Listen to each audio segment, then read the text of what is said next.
Health, Nikola, Virgin Galactic, all went public via SPACs. So they tap into exciting trends. They do. And while large institutional investors often get the first crack at SPAC IPOs, the sheer number of shares often sold can sometimes make it easier for individual investors to get a piece of the action compared to traditional IPOs, where allocations can be tight. Plus, for the company going public, the SPAC route offers potential advantages like a more streamlined disclosure process, potentially faster execution, and maybe more certainty on valuation compared to the traditional IPO roadshow. But with high potential reward often comes high risk, right? It sounds like there must be notable disadvantages for investors looking at SPACs. Oh, absolutely. The biggest one is the blind pool aspect we mentioned. Investors usually don't know the specific target company when they first invest in the SPAC itself. That makes traditional fundamental analysis impossible at the outset. You're betting on the sponsors. Right, the blind bet. What else? There's also lag time or opportunity cost. Your money can sit in that trust account, potentially earning very little for up to 2 years while the SPAC sponsors hunt for a suitable acquisition target. If they don't find one within the specified time frame, usually 18-24 months, the SPAC liquidates and your initial investment is returned. But your capital has been tied up and potentially missed out on other investment opportunities during that time. And the track record.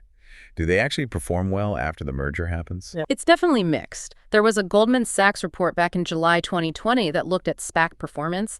It found that, on average, SPACs tended to outperform the S&P 500 in the very short term, the first 1 and 3 months after the merger or acquisition announcement. But they tended to underperform the market over the longer periods of 3, 6, and 12 months after the merger was completed. So initial hype, then maybe reality sets in. That's one interpretation. However, it's not all bad news. Some SPACs do perform exceptionally well post-merger. The report cited Virgin Galactic Holdings, which appreciated something like 146% in the year after it went public via a SPAC merger. So it varies wildly. Despite those risks and the mixed track record, their popularity clearly surged, didn't it? Massively, especially in 2020 and early 2021.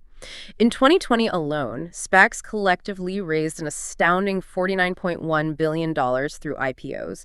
That was way up from $13.6 billion in 2019. This surge attracted huge names as sponsors or participants. People like Richard Branson, Bill Ackman, Michael Jordan, Shaquille O'Neal got involved. They also tend to fare relatively better during broader stock market declines, partly because they're holding cash and trust. Okay, so if an individual investor is interested, despite the risks, how do you actually go about finding and investing in SPACs? It sounds like it's not quite as simple as just searching for SPAC on your brokerage app.